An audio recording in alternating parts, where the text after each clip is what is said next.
Production support for the weekly special is provided by IU School of Public Health Bloomington, addressing public health needs by preventing disease, promoting health, and improving quality of life across the state and around the world through research, teaching, and community engagement. The Al Cobain Recognition Endowment Fund, established by friends and family of Al Cobain to support jazz initiatives on WTIU and WFIU. And WTIU members, thank you. It is often said that we are each writing our life story. Discover the Hoosiers past and present that have immortalized their life, love, and loss in Indiana through the power of art. Meet a Hoosier artist who shapes memories and moments into clay. Watch a sneak peek of WTIU's upcoming documentary on the renowned Hoosier Poet, James Whitcomb Riley. And celebrate Indiana's emerging poets in the premiere of our new series, In Words. Plus, welcome Bloomington artist Dietrich Jon to the studio. Let friends and neighbors inspire you to find your own voice tonight on the Weekly Special.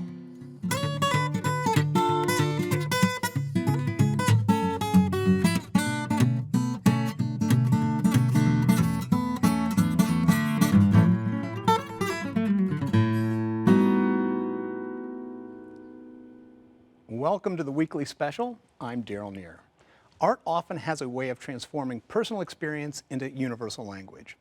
We start tonight with an incredible Indiana artist who found clarity in clay while facing the unimaginable.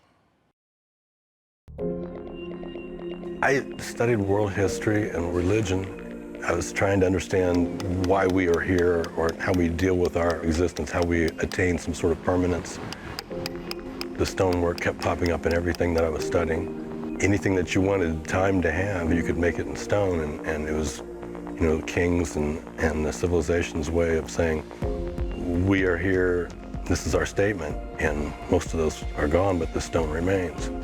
So I wanted a job that would mean something at the end and that would outlive me, but yet would still be part of the collective identity of humanity.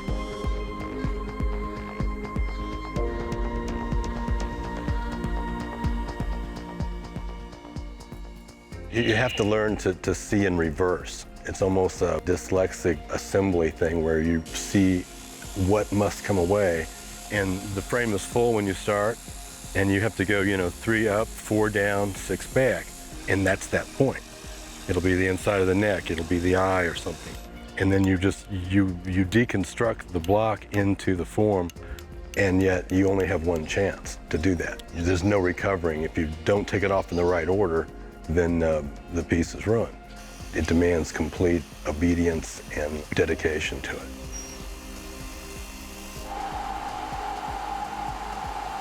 Anything you can make with stone, we can do, and I like to do. I like to do big stuff because of the size. I want to be able to see it from 300 feet away.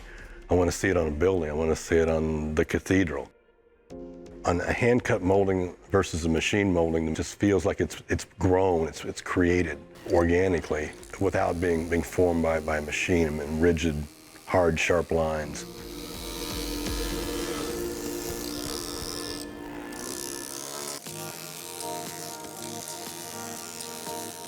The human figure with the faces is about the most rewarding to me because people like that. They can identify with it, and if you can put some humanity into it and expression, thought, where the person that views it can actually wonder what that piece of stone was thinking when it had that expression, then you've kind of made that jump.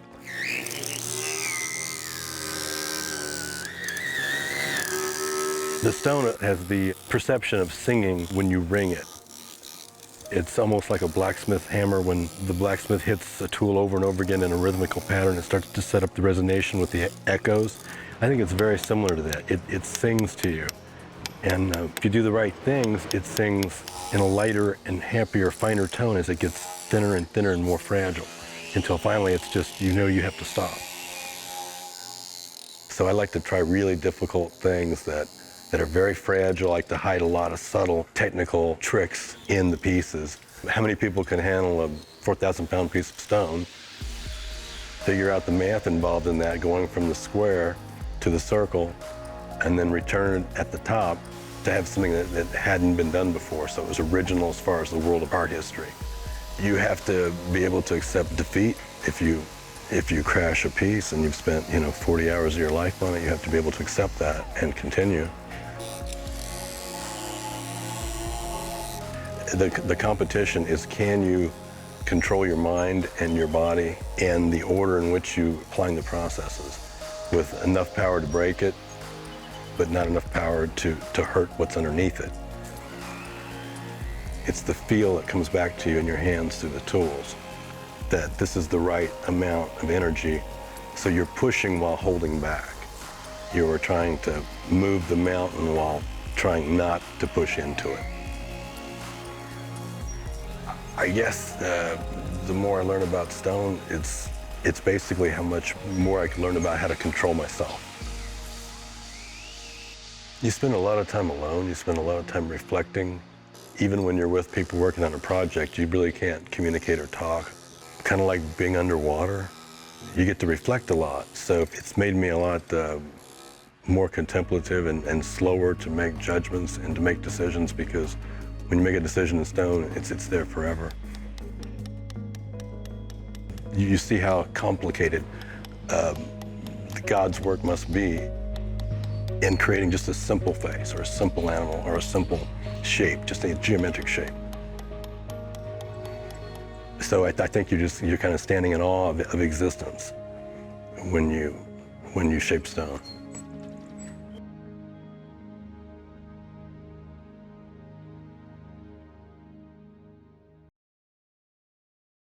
And you can view William's latest works at his website, gallowaystonecarving.com. While not all artists' work is etched in stone, some art is so powerful it etches itself into the collective cultural mind. So is the case of beloved Hoosier James Whitcomb Riley. And on August 10th, WTIU will premiere a stunning locally produced documentary about one of America's most popular poets. Here's a sneak peek. He insisted that he pay, a boarding fee. He wanted to share in the cost of kind of keeping the home up. The library was James Whitcomb Riley's favorite room. He loved being in this room. And it'd be also another place where they do a lot of entertaining. His personal favorite poet was Henry Wadsworth Longfellow. That's why there's also a bust of Longfellow in this room over on the right-hand side on top of the bookshelf. His favorite writer was Charles Dickens.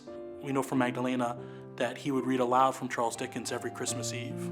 The bookshelves in this room are all filled with the books that belonged to James Whitcomb Riley, and so we know that these are the books he liked, these are the books he bought, and these are the ones he enjoyed. The chair over on the left-hand side of the room was often called Poet's Corner. In this very chair is where I would often read selections of my poems for guests in the house. When the frost is on the pumpkin and the fodder's in the shock, and you hear the kick and gobble of the strutting turkey cock, and the clacking of the guineas, the clucking of the hens, and the rooster's hallelujah as he tiptoes on the fence.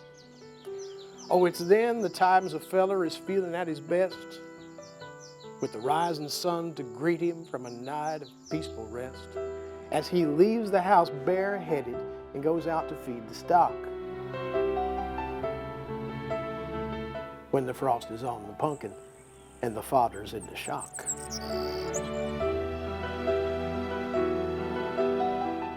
There's something kind of hearty-like about the atmosphere when the heat of summer is over and the cooling fall is here.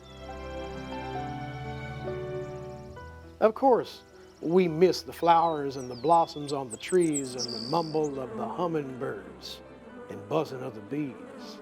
But the air's so appetizing, and the landscape through the haze of a crisp and sunny morning of the early autumn days is a picture that no painter has the coloring to mock. When the frost is on the pumpkin and the fodder's in the shock.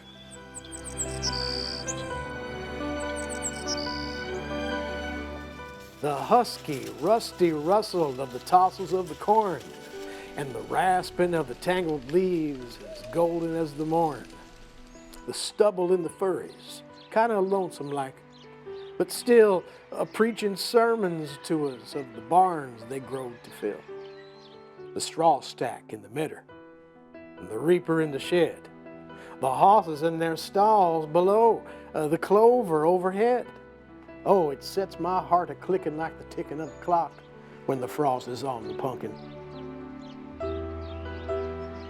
and the fodder's in the shock. Then your apples all is gathered, and the ones a feller keeps is poured around the cellar floor in red and yeller heaps, and your cider making's over. And your women folk is through with their mince and apple butter and their souse and sausage too. I don't know how to tell it, but if such a thing could be as the angels wanting boarding and they called around on me, I'd want to accommodate them, all the whole enduring flock. When the frost is on the pumpkin and the fodder's in the shock.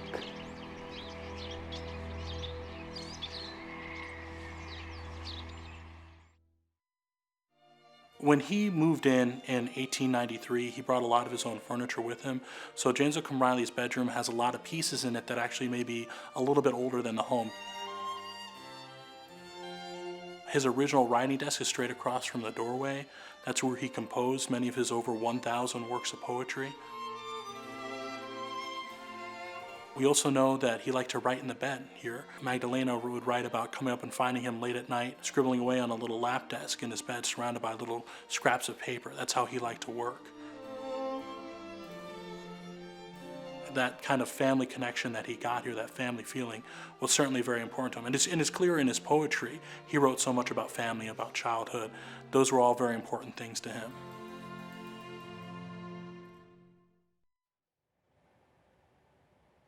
James Whitcomb Riley, Hoosier Poet, premieres on WTIU on Thursday, August 10th at 8 p.m. And be sure to check out the website for additional showings, plus information on the exclusive trip to explore the James Whitcomb Riley Museum home and other important locations throughout his life. indianapublicmedia.org/JW Riley. James Whitcomb Riley showed the nation how powerful poems could be in capturing life, and he became known for his poetic performances as much as his words. And that legacy of performance continues today with Indiana poets. We're excited to premiere a new series, In Words, showcasing the state's emerging artists.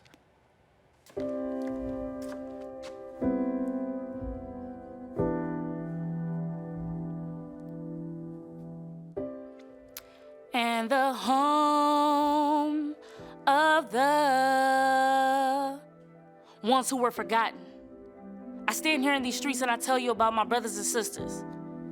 We came to America looking for something great. They told us this was the land for everybody to be brave. But then when I check back and I look at my plate, it feels like everybody's taking a piece for their sake. I'm not talking just about people who look like me. I'm talking about people with a whole different identity. Let's stick together and hold these hands of other people to distant lands. Understand that we have to make the beds that we want to stand on. The shoulders of my ancestors is what I stand on. Because when you came across here on those open seas, it was for not only you, but for me. Understand that we came through waves and wars, not understanding when we was gonna get the chance. But I tell you here today, for your mother and mine, your grandfather and mine, your grandmother and mine, they fought for us and they stood there at the test of time. Dear America, see, we going through a whole lot of problems, but we need more unity. I thank you for the opportunities you've granted me. Parties, clubs, universities. But a lot of the times we're left alone, standing there to fend for our own. These streets are the beds that we lay our heads, from the homeless all the way up to the purebreds. This may not be home for me, but understand I came here with a purpose, you see. To make sure I stand on the shoulders of my ancestors and thank them for everything they've done for me. So continue to shout for us as we stand here looking for love, never understanding why we scream out to the clouds above. Here we stand together no matter the color of the skin. We got a lot of past to look through, sift through again. But I thank you for the opportunity to call this my home, because we ain't going nowhere. This is where I belong.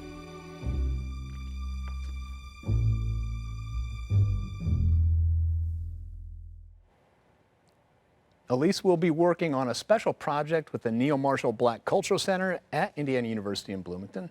Keep a watch at nmbcc.indiana.edu for the latest information. And Elise's new book, Fatness Fiction, will be released September 30th on Amazon and at your local Barnes & Noble. Our next artist is definitely developing his own voice, combining influences from 70s disco to Americana. Meet Bloomington's own Dietrich Jon.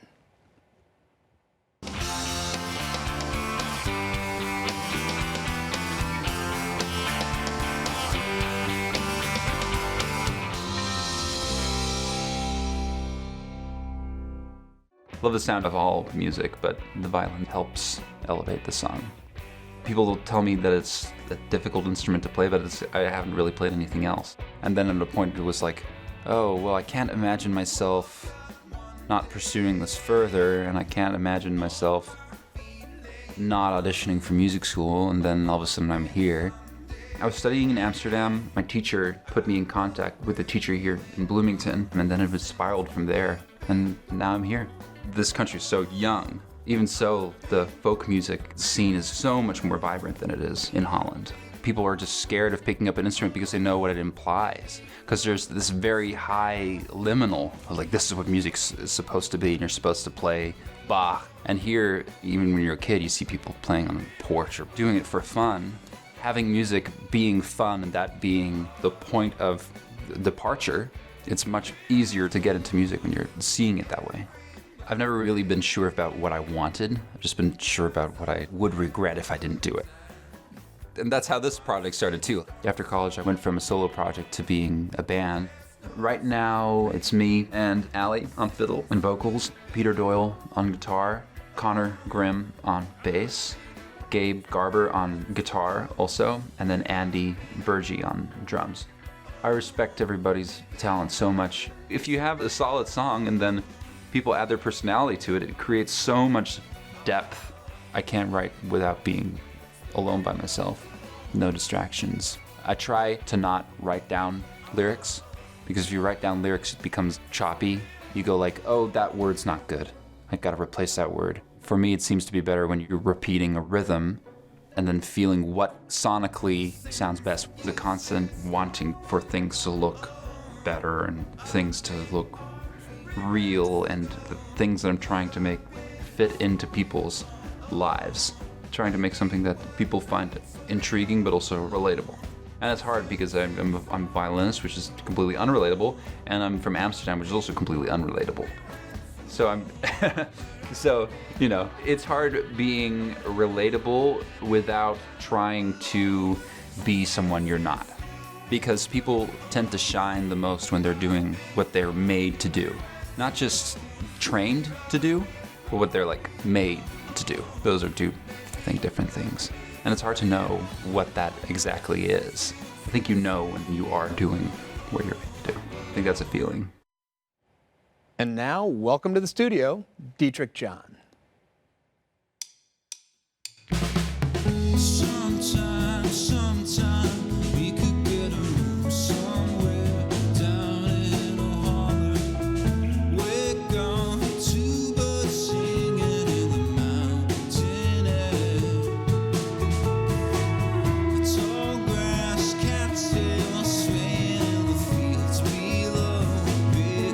Tomatoes, you'll be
For the latest information on upcoming performances as well as Dietrich Jon's latest musical releases, visit dietrichjon.bandcamp.com. And as always, for more stories from your friends and neighbors, be sure to check out the Weekly Special website, weeklyspecial.org. That's all the time we have for tonight. Have a wonderful weekend, but before we leave, once again, Dietrich Jon.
Production support for the Weekly Special is provided by IU School of Public Health Bloomington, addressing public health needs by preventing disease, promoting health, and improving quality of life across the state and around the world through research, teaching, and community engagement. The Al Cobain Recognition Endowment Fund, established by friends and family of Al Cobain to support jazz initiatives on WTIU and WFIU. And WTIU members, thank you.